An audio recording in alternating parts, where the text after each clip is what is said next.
बिस्मिल्लाहिर्रहमानिर्रहीम। बेटा, जो आज हम पढ़ने जा रहे हैं वो पढ़ने जा रहे हैं नेटवर्क डायग्राम।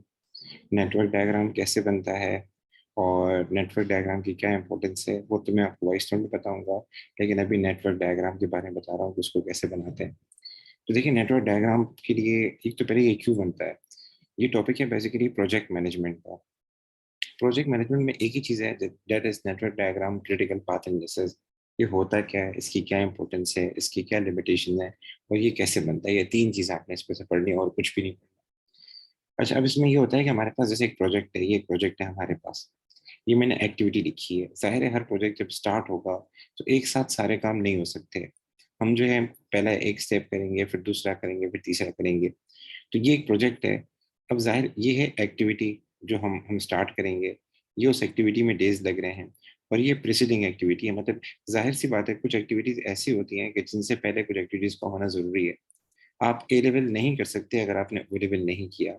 आप O3 में नहीं जा सकते अगर आपने O2 नहीं किया। ठीक है। सो बताने का मतलब है, जाहिर है कुछ एक्टिविटीज डिपेंडेंट होती हैं, कुछ एक्टिविटीज इंडिपेंडेंट होती हैं। स्पेशली जो इनिशियल एक्टिविटीज होती हैं, जो स्टार्टिंग एक्टिविटीज होती हैं, वो इंडिपेंडेंट होती हैं। इसीलिए यहाँ पे आप देखेंगे आपके सामने हाइफन आ रहा होगा, डैश होगा। मतलब ये स्टार्टिंग एक्टिविटीज हैं, ये इनिशियल एक्टिविटीज हैं। लेकिन उसके बाद जो एक्टिविटीज हैं उसमें आप देखेंगे एक नज़र कि प्रीसीडिंग एक्टिविटी आ रही है, लाइक सी है। सी तब स्टार्ट होगा जब डी कंप्लीट हो जाएगा, जब बी पूरा हो जाएगा। डी तब स्टार्ट होगा जब ए आपका कंप्लीट हो जाएगा। ई तब स्टार्ट होगा जब आपका सी एंड डी दोनों हो जाएंगे। एफ तब स्टार्ट होगा जब आपका ई कंप्लीट हो जाएगा और जी तब स्टार्ट होगा जब ये दोनों हो जाएंगे। कुछ एक्टिविटीज ऐसी होती हैं जो दो एक्टिविटीज के एक साथ होने पर ही स्टार्ट हो सकती हैं। लाइक फॉर सपोज आपको घर पे कलर करना है। घर पे कलर करना है तो कलर करने से पहले आप, एक होती है फॉल्स सीलिंग, रूफ सीलिंग होती है जिसको जो आप जो छत वगैरह पे करते हैं, और एक होती है मार्बल वगैरह की फिटिंग। तो जाहिर है जब आप कलर करेंगे तो उसके लिए जरूरी है कि मार्बल वगैरह लग जाए और उसके साथ साथ जो छत पे फिटिंग वगैरह है वो सारी हो जाए, क्योंकि तभी जाके कलर हो सकता है। वरना आपने कलर कर दिया, बाद में मार्बल की फिटिंग की तो कलर खराब हो जाएगा। आपने कलर कर दिया, छत पे जाके फॉल सीलिंग की जाके अपने चेंजेस वगैरह की तो कलर खराब हो जाएगा। तो जाहिर है उसके लिए इन दोनों एक्टिविटीज का होना मस्ट है। इन दोनों एक्टिविटीज का होना मस्ट है। तो कुछ एक्टिविटीज ऐसी होती हैं कि जो दो एक्टिविटीज के बाद होती हैं, कुछ एक्टिविटीज सिंगल के बाद होती हैं और इनिशियल एक्टिविटी से पहले कोई एक्टिविटी नहीं होती। और ये उसके आगे ड्यूरेशन दी है। तो मसला ये आ रहा है, मैं एक सवाल करता हूँ आपसे, इसी डायग्राम को देखकर मुझे बताएं कि हमें प्रोजेक्ट में कितने दिन लगेंगे। अगर हम ये प्रोजेक्ट करने बैठे हैं, जो एक प्रोजेक्ट है, फॉर सपोज मैं घर बना रहा हूँ और ये ए एक्टिविटी बी एक्टिविटी ये उस घर को बनाने के लिए हाल एक्टिविटीज उनको प्रेजेंट करती है। लाइक ए का मतलब ये है कि मैं जगह खरीदूंगा। बी का मतलब क्या है, मैं उसकी डॉक्यूमेंटेशन करूंगा। जाहिर है ये दोनों होने चाहिए तब जाके मैं सी कर सकता हूँ। तब जाके मैं घर की कंस्ट्रक्शन स्टार्ट कर सकता हूँ। सी में क्या है, मैं घर की कंस्ट्रक्शन स्टार्ट कर रहा हूँ। डी में क्या है, मैंने डिगिंग करना शुरू कर दी। ई में मैंने क्या है, प्लस्तर करना शुरू कर दिया। एफ का मतलब क्या है, मैंने जो है लाइटिंग वगैरह हो गई, आपका जो क्या नाम है वुड वगैरह का काम हो गया, दरवाजों का खिड़की को वो किया। और जी मैंने आखिर में जाके कलर कर दिया। ठीक है। सो बताने का मतलब ये डिफरेंट एक्टिविटीज है। मैंने इसके आगे नाम नहीं लिखे, एबीसी करके लिखा है सवाल को समझाने के लिए। ये इसके आगे डेज हैं और ये तब स्टार्ट होगी जब इनसे पहले कोई एक्टिविटी पूरी हो जाए। ए एंड बी, घर खरीदना है, डॉक्यूमेंटेशन है, तो ये किसी भी डिपेंडेंट नहीं करती। ये आप प्रोसेस कर सकते हैं। अब सवाल ये पैदा होता है, अच्छा इसमें बहुत सारी बातें हो सकती हैं लेकिन मैं समझाने के लिए सिंपल करके समझा रहा हूँ। अब एक सवाल करता हूँ, मुझे ये बताएं कि इन सारी एक्टिविटीज में कौन सी एक्टिविटी इंपॉर्टेंट है। मतलब जो उसका टाइम उसी के तरह आपने उसको करना है। कुछ एक्टिविटीज ऐसी होती हैं जिनमें आपको टाइम मिल सकता है, फ्री टाइम मिल सकता है, वो कौन सी है। उसको हम प्यार से कहते हैं क्रिटिकल, नॉन क्रिटिकल। इन सब में से कौन सी एक्टिविटीज क्रिटिकल है, कौन सी एक्टिविटी नॉन क्रिटिकल है। एक मसला पैदा होगा, हम ऐसे नहीं देख सकते। और इस प्रोजेक्ट को जो मैं करने जा रहा हूँ टोटल डेज कितने लगेंगे ताकि मैं उसके साथ सारी चीजें प्लानिंग कर सकूं। कौन सी एक्टिविटी कब स्टार्ट होगी, लाइक अगर मैं 1 जनवरी से प्रोजेक्ट स्टार्ट करता हूँ तो कौन सी एक्टिविटी किस दिन स्टार्ट होगी ताकि मैं उसके लिए पहले से चीजें मैनेज कर लूँ। ये भी आप इस डायग्राम को देख के नहीं बना, इस चीज को देख के नहीं बता सकते, इस टेबल को देख के। इसके लिए फिर हम क्या करते हैं, एक नेटवर्क डायग्राम बनाते हैं। और नेटवर्क डायग्राम के अंदर हम ये आइडेंटिफाई करते हैं कौन सी एक्टिविटी क्रिटिकल है, कौन सी नॉन क्रिटिकल है। तो आइए जरा हम नेटवर्क डायग्राम सीखते हैं, वो हम कैसे बनाते हैं। अच्छा जी, अब नेटवर्क डायग्राम के लिए ये होता है, सबसे पहले हम क्या करते हैं, हम एक जब नेटवर्क डायग्राम बनाते हैं, नेटवर्क डायग्राम के लिए हम सबसे पहले क्या करते हैं, सर्किल बनाते हैं। किसी भी एक्टिविटी को स्टार्ट करने के लिए, किसी भी एक्टिविटी को एंड करने के लिए हम लोग क्या करते हैं, सर्किल बनाते हैं। तो अब जरा सर्किल बना लेते हैं। अब जैसे हमारी सबसे पहली एक्टिविटी ए है, तो ए को स्टार्ट करने के लिए हम क्या करेंगे, एक सर्किल बनाएंगे। सर्किल क्या शो करता है? सर्किल किसी भी एक्टिविटी का स्टार्ट शो करता है या किसी भी एक्टिविटी का एंड शो करता है। अब वो सर्किल शो नहीं करता, सर्किल के बाद जो हम लाइन ड्रॉ करते हैं वो असल होती है। तो यहाँ पर हम क्या करेंगे, जैसे हम प्रोजेक्ट स्टार्ट कर रहे हैं, तो हम प्रोजेक्ट को स्टार्ट करने के लिए एक सर्किल बनाएंगे। सर्किल क्यों बनाते हैं? क्योंकि हमें टाइम लिखना होता है उसके ऊपर, हमें ये देखना होता है ये एक्टिविटी कब स्टार्ट होगी, इस वजह से हम सर्किल बनाते हैं ताकि ये चीजें हम पुट कर सकें। तो अभी मैं आपके सामने क्या कर रहा हूँ, एक सर्किल बना रहा हूँ। 1 मिनट कीजिएगा, मैं एक सर्किल बना रहा हूँ। फॉर सपोज ये हमारी पहली एक्टिविटी है, ये हमारी पहली एक्टिविटी है, मैंने एक सर्किल बनाया। अब ये नोड क्या शो कर रहा है? ये नोड हमारे पास स्टार्ट ऑफ एक्टिविटी शो कर रहा है, बल्कि ये नोड हमारे पास स्टार्ट ऑफ प्रोजेक्ट शो कर रहा है। अब हमें ये दिखाना है कि भाई ये हमारे पास क्या है, पहली एक्टिविटी है, ए एक्टिविटी, इसको शो करना है। ठीक है, तो हम क्या करेंगे, एक लाइन ड्रॉ करेंगे। वो लाइन मर्जी आप जैसे चाहे बनाए।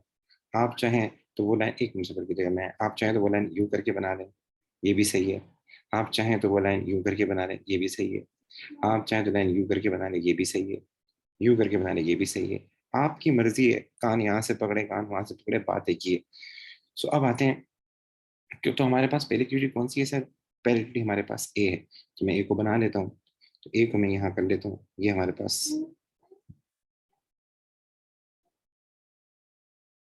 अच्छा जी। अब इसके ऊपर मैं लिखूंगा ए। अब जब ये मैंने ड्रॉ कर लिया, तो अगला स्टेप मेरे पास क्या होगा, मैं इधर लिखूंगा एक्टिविटी का नाम ए, और इसके नीचे लिखूंगा 10 days, यानी एक्टिविटी 10 दिन की है। उसके बाद बेटा हम क्या करेंगे, हमारे सामने दूसरी एक्टिविटी है, वो देख सकते हैं, वो ये वाली है बी। तो आप देख लें बी कब स्टार्ट होगा, इसका स्टार्टिंग पॉइंट देख लें। इसका स्टार्टिंग पॉइंट क्या है? Start of the project. ये दोनों एक्टिविटी तब स्टार्ट होगी जब आपका प्रोजेक्ट स्टार्ट होगा। तो प्रोजेक्ट को स्टार्ट करने के लिए मैंने एक सर्किल बना लिया है। ठीक है, तो ये इसी से स्टार्ट होगा। ये हमारे पास जो पहला पहला सर्किल है, ये क्या शो कर रहा है? ये start of the project show कर रहा है। तो हम क्या करेंगे, इसी से हम बी की लाइन ड्रॉ करेंगे, और आपकी मर्जी है, आप लाइन चाहे ऐसे बनाएं, आप चाहे लाइन ऐसे बनाएं, इसकी कोई खास हार्ड एंड फास्ट रूल नहीं है। तो हम जरा बी की एक्टिविटी को शो कर लेते हैं। तो मैं आपके सामने लाइन ड्रॉ कर लेता हूँ, ये हम बी एक्टिविटी को शो कर रहे हैं। मैं यहाँ लिखूंगा बी, और इस बी में कितने दिन लग रहे हैं? 20 दिन लग रहे हैं। ठीक है, ये हो गया हमारे पास दो एक्टिविटीज, आप देख सकते हैं ये स्टार्ट ऑफ द प्रोजेक्ट में स्टार्ट हो रही है। तो मैंने एक नोड बनाया, सर्किल बनाया, इसके बाद ए लिखा, इसके बाद बी लिखा। ठीक है, ये सही है या गलत, इसके लिए इंपॉर्टेंट ये चीज़ है, यानी ये स्टार्ट ऑफ द प्रोजेक्ट में शुरू हो रहे हैं। तो आप देख लें ये स्टार्ट वाली नोड है, और इससे हमने 2 लाइनें बनाई है। अब आते हैं हमारे पास सी कब शुरू होगा, अब जरा देखना है सी तब शुरू होगा जब आपका बी एंड होगा। तो ये रहा बी है। तो बी को एंड करने के लिए और सी को स्टार्ट करने के लिए हम एक और सर्किल ड्रॉ करेंगे यहाँ पे। तो हम यहाँ पे एक सर्किल ड्रॉ कर लेते हैं। 1 मिनट की जगह में गलत कर दिया।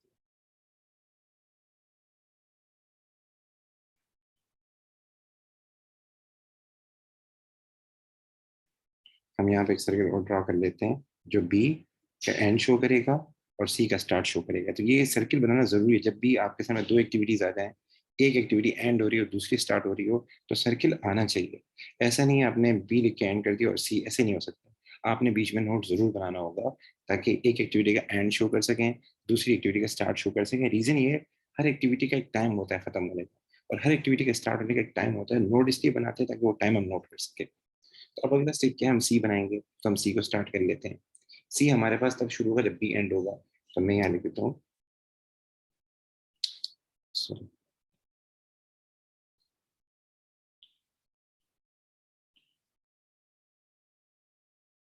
ठीक है। अब ये हमारे पास सी आ गया, मैं इस पर लिख देता हूँ ये सी है। सी में कितने दिन लग रहे हैं? 5 days लग रहे हैं। इसके बाद सर आगे चलते हैं। आगे हमारे पास कौन सी एक्टिविटी आ रही है सर? आगे डी आ रहा है, और डी तब शुरू होगा जब एंड होगा। तो ये ए है, तो ए को एंड करने के लिए नोड बनाएंगे और डी स्टार्ट करेंगे। तो यहाँ मैं यही कर लेता हूँ, यहाँ मैं एक नोड बना लेता हूँ। वो नोड क्या करेगा, हमारी बी एक्टिविटी को एंड कर देगा, और हम उसके बाद क्या करेंगे सर, हम डी बनाएंगे। डी है, ठीक है। और हम यहाँ लिख देता हूँ कि ये हमारी डी एक्टिविटी है, और इसमें 10 days लगेंगे। ये सही बना है गलत बना है, इंपॉर्टेंट चीज़ ये होती है। सी तब बनेगा जब बी एंड होगा, तो ये बी एक्टिविटी थी, मैंने एंड किया, फिर सी बनाया। डी तब बनेगा जब ए एंड होगा, तो ये ए एक्टिविटी एंड हुई, नोड बनाया, फिर मैंने डी स्टार्ट किया। ये मेन चीज़ है। उसके बाद सर ई पे आते हैं। ई हमारे पास तब शुरू होगा जब ये दोनों एंड हो जाए। तो देखें, किसी भी चीज को एंड होने के लिए भी नोड बनाना होगा, और किसी चीज को स्टार्ट करने के लिए भी नोड बनाना होगा। नोड एक ही बनाना होगा, एक ही बनाना होगा, जिसपे आपने ये दोनों एंड भी करने होंगे, दूसरी स्टार्ट भी करनी होगी। ऐसा नहीं आप आपने डी को एंड किया फिर लाइन बनाई, फिर ऐसे नहीं होगा। ऐसे नहीं होगा। किसी भी एक्टिविटी का स्टार्ट शो करना है, फर्क ये होता है जो एक्टिविटी एंड होती है वो पीछे से आती है, और जो एक्टिविटी स्टार्ट होती है वो आगे से लाइन उसकी स्टार्ट होती है। नोड एक ही होता है।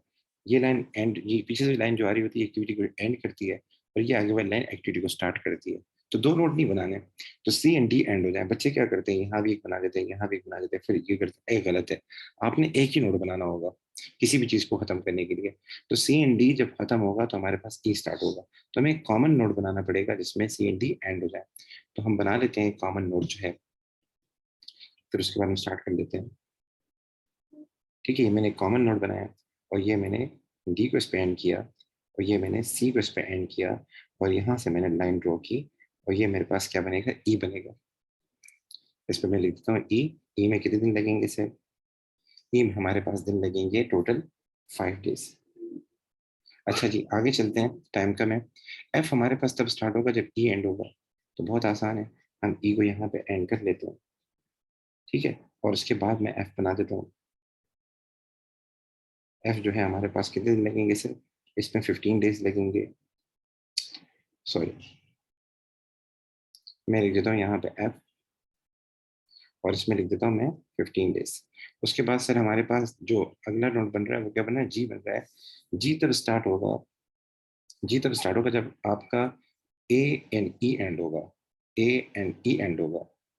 अच्छा, ये मैंने थोड़ा गलत कर दिया है, इसकी जगह मैं वो कर देता हूँ, मसला कर देगा थोड़ा सा, क्योंकि ये डमी नोट बन जाएगा फिर। अच्छा जी तब स्टार्ट होगा जब हमारे पास एफ स्टार्ट एफ एंड होगा। ठीक है, इसकी जगह मैं एफ लिख देता हूँ। असल में वो भी बन जाता, लेकिन फिर उसमें डमी एक्टिविटी बनानी पड़ती है। डमी क्या होती है मैं अगले इसमें बताता हूँ। तो हमारे पास एफ जब एंड हो जाएगा उसके बाद क्या होगा, जी शुरू होगा। तो जी के लिए हम क्या कर लेते हैं, यहाँ हम बना लेते हैं सर्किल। ठीक है, एंड इसके बाद जो है, इसके बाद जो है हम कर लेते हैं ये हमारे पास जी है, और यहाँ मैं लिख देता हूँ जी, और उसमें लगेंगे 10 डेज। अच्छा, अब सुनिएगा, जिस तरह प्रोजेक्ट को स्टार्ट करने के लिए आपने एक नोड बनाया था ताकि एक्टिविटीज को स्टार्ट कर सकें, हम इस तरह डायरेक्ट एक्टिविटी स्टार्ट नहीं कर सकते, नोड बना के स्टार्ट करना होगा। तो प्रोजेक्ट को स्टार्ट करने के लिए नोड बनाया था। अब हमारे पास लास्ट एक्टिविटी है, कोई भी एक्टिविटी नहीं, प्रोजेक्ट एंड हो गया, तो प्रोजेक्ट को एंड करने के लिए भी नोड बनाना होगा। इस नोड के बनाने के दो मकसद होते हैं, स्टार्ट एंड एंड शो किया जा सके, और टाइमिंग नोट करनी होती है इसके अंदर। तो आपने एक नोड और बनाना होगा, ये इसे बिठा लें, प्रोजेक्ट स्टार्ट करना हो या प्रोजेक्ट एंड करना हो, सबसे लास्ट एक्टिविटी आ गई हो, तो आपने एक और नोड बनाना होगा, और जो एक्टिविटी की लाइन ओपन है जो जो वो आपने एंड करनी होगी। और कोशिश क्या करें, जब भी किसी एक्टिविटी को बनाया करें एकदम सर्किल नहीं बनाया करें, पहले ओपन रखा करें, इससे डायग्राम इजीली बन जाती है। ठीक है, तो अब हम क्या करेंगे सर, अब इसको हम एंड करेंगे, तो हम एक नोड और बनाएंगे, और हमारा प्रोजेक्ट यहाँ क्या हो जाएगा, एंड हो जाएगा। एक मिनट, सही, ठीक है। अच्छा, अब आते हैं आगे। अब आई होप कि आपको यहाँ तक सारी बातें समझ में आ गई होगी। तो एक मकसद तो ये था कि हमारे पास एक एक्टिविटी की एक चेन आ जाए, कौन सी एक्टिविटी कब स्टार्ट हो जाए, जिंदगी आसान हो जाए। आप देख सकते हैं, ये एक टेबल था, और टेबल में आपने सारी चीज़ें देखी, टेबल में कितनी प्रॉब्लम हो रही थी, और यहाँ पे आप देख सकते हैं ये कैसा है। तो ये थोड़ा सा इजी हो जाता है बंदे के लिए। अच्छा, अब आगे चलते हैं, आगे हमारे पास आते हैं, आगे जो मेन चीज़ है। अब इस नोट को बनाने का मकसद क्या होता है, हमें ये भी दिखाना होता है कि ये कौन सी एक्टिविटी कब स्टार्ट होगी। तो इसके लिए हम क्या करते हैं, अब ज़ाहिर है अगर मैं प्रोजेक्ट शुरू कर रहा हूँ 1 जनवरी से, तो मुझे बताना होगा कौन सी एक्टिविटी कब स्टार्ट होगी। तो इसके लिए मुझे क्या करना होगा, हम हर नोट के अंदर दो पार्टीशन बनाते हैं। हम हर नोट के अंदर दो पार्टीशन बनाते हैं। सबसे पहले मैं एक्टिविटी ए से स्टार्ट करता हूँ। तो मैं यहाँ क्या करूँगा, मैं ऐसा कर लेता हूँ, थोड़ा सा मैं इसको बड़ा करके समझाता हूँ। तो हम यहाँ क्या करेंगे, हम दो पार्टीशन बनाएंगे। ठीक है, एंड दो पार्टीशन बनाएंगे हर एक के अंदर।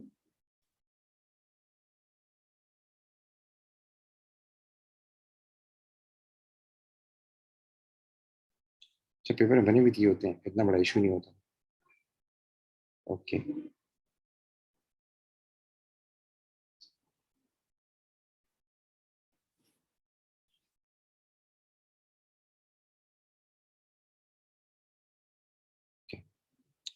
इसको मैं सही कर लेता हूँ थोड़ा सा।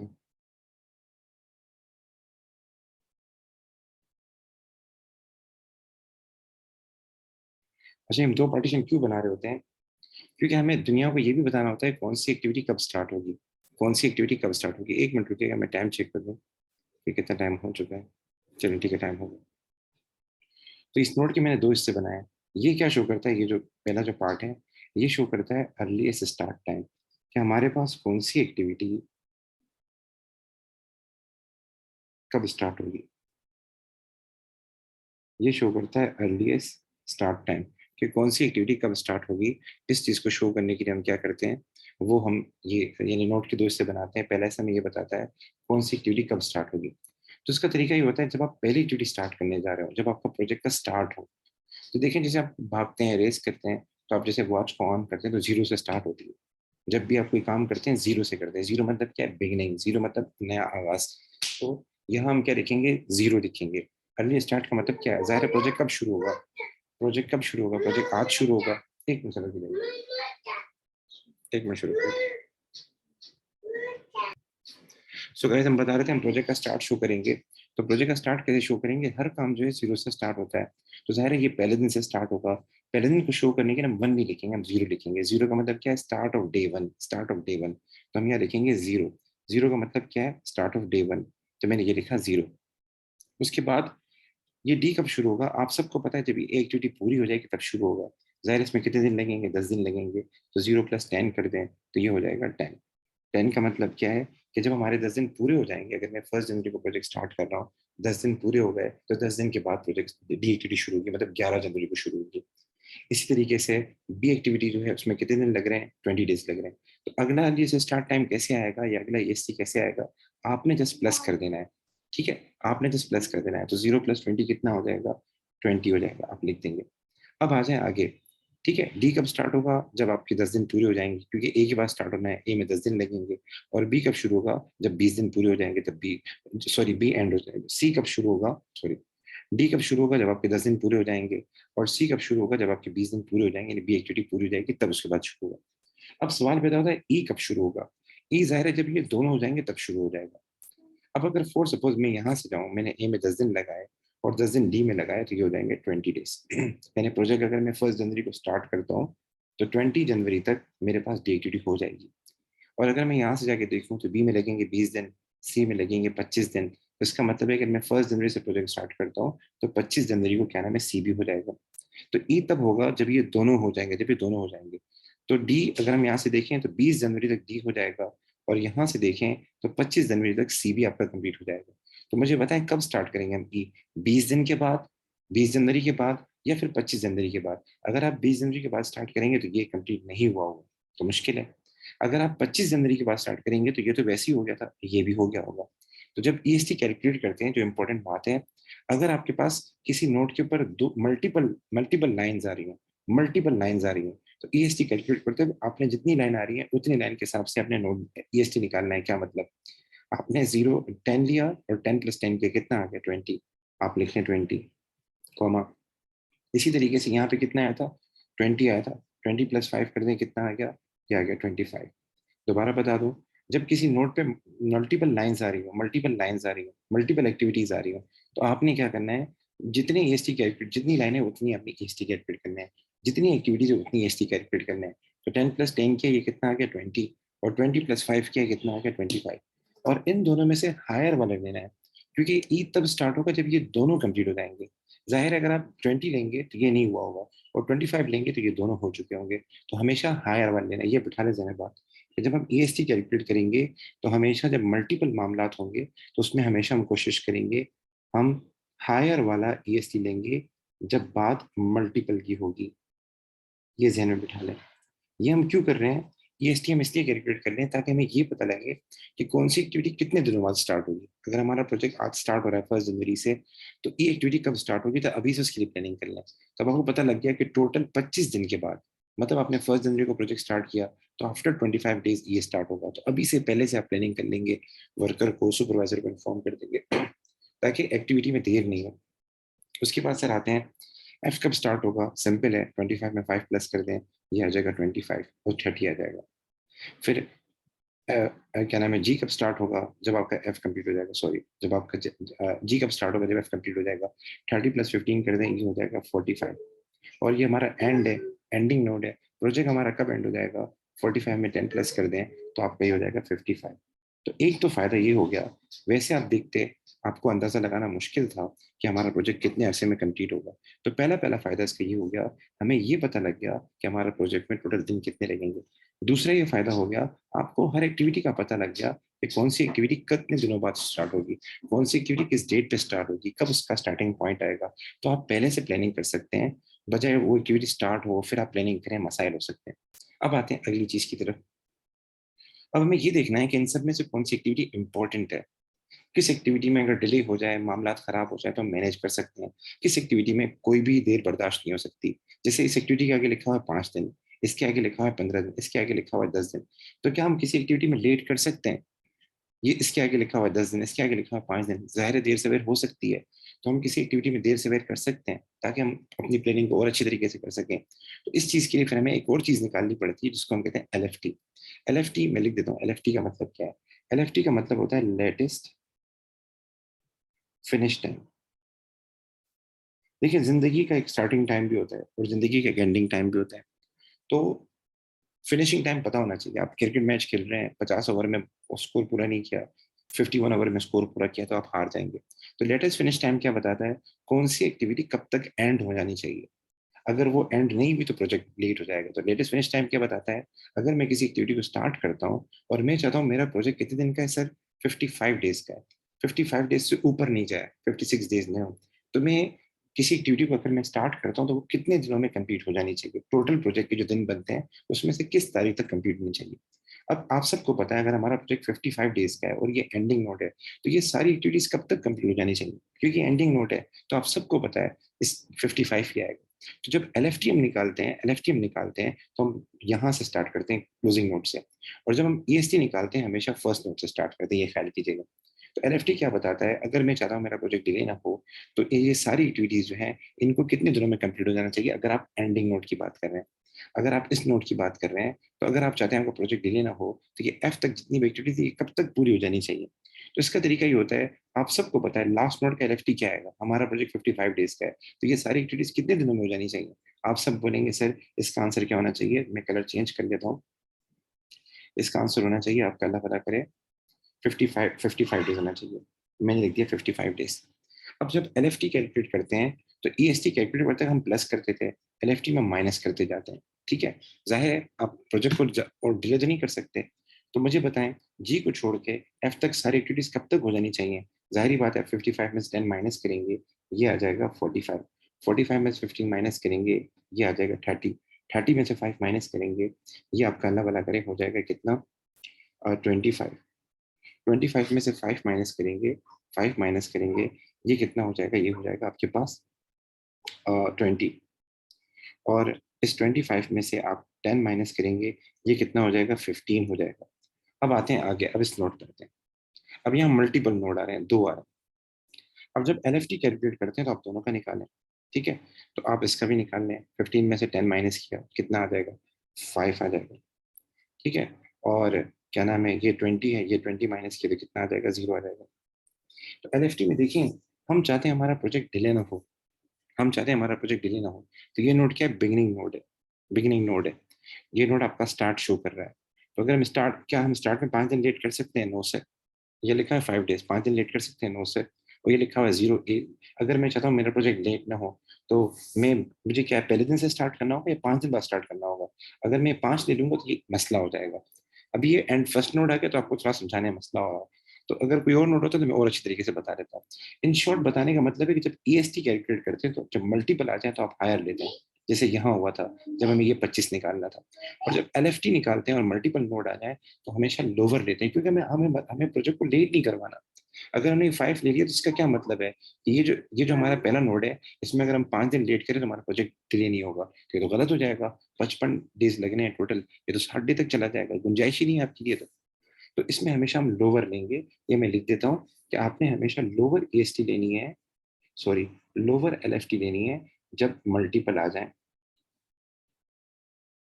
जब मल्टीपल आ जाए तो आप 20 में से माइनस कर दें, सॉरी 20 में से 20 माइनस कर दें, ये आ जाएगा 0। और 15 में से 10 माइनस कर दें, ये 5 आ जाएगा। हम सबसे लोअर लेंगे, ये हो जाएगा 0।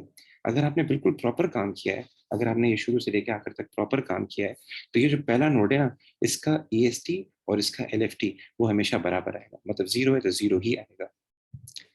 यहाँ तक मेरी बातें क्लियर है आपको? यहाँ तक बातें समझ में आ गई? आई थिंक स्क्रीन का मसला हो गया, थोड़ा सा नेट का इशू हो गया, मैं एक मिनट रोकूँ इसको। अच्छा जी, अब आगे चलते हैं सर। ये भी हो गया माशाल्लाह से, ये भी समझ में आ गया काफी हद तक कि सर LFT क्या होता है, EST क्या होता है, ये बातें क्लियर होगी।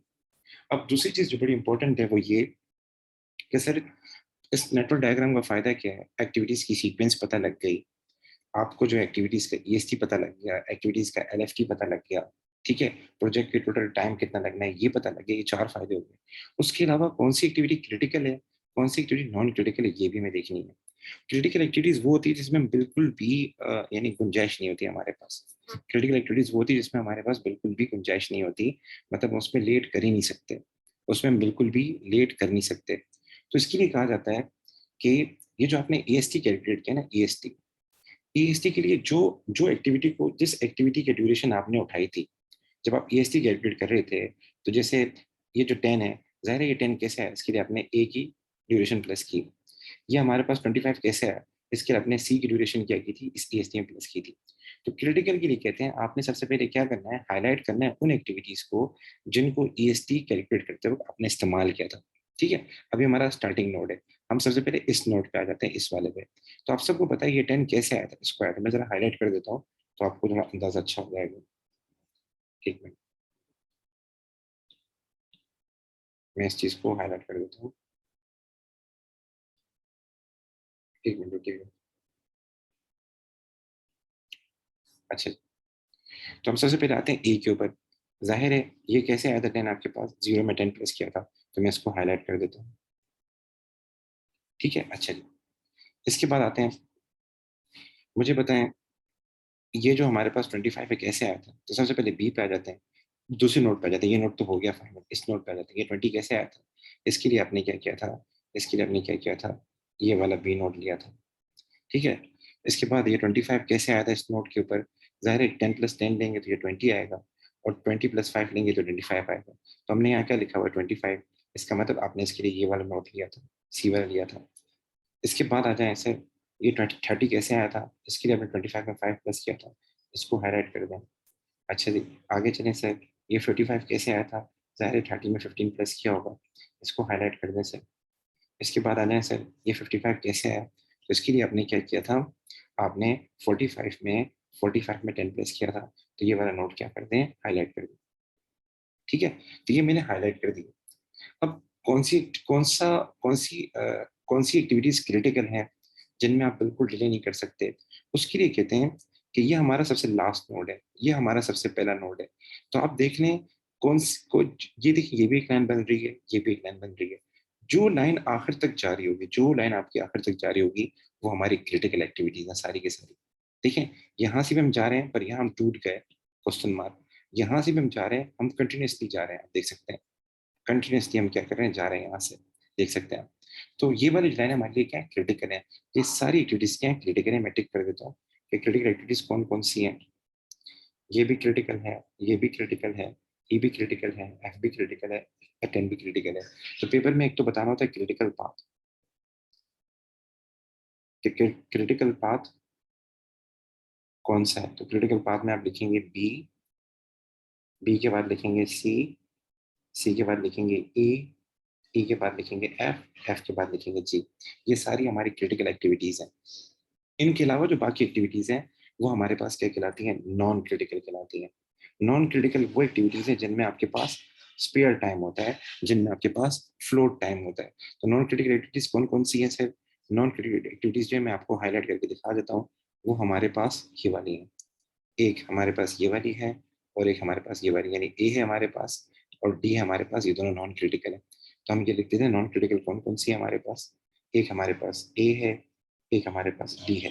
तो पेपर में तो एक ये चीज आएगी।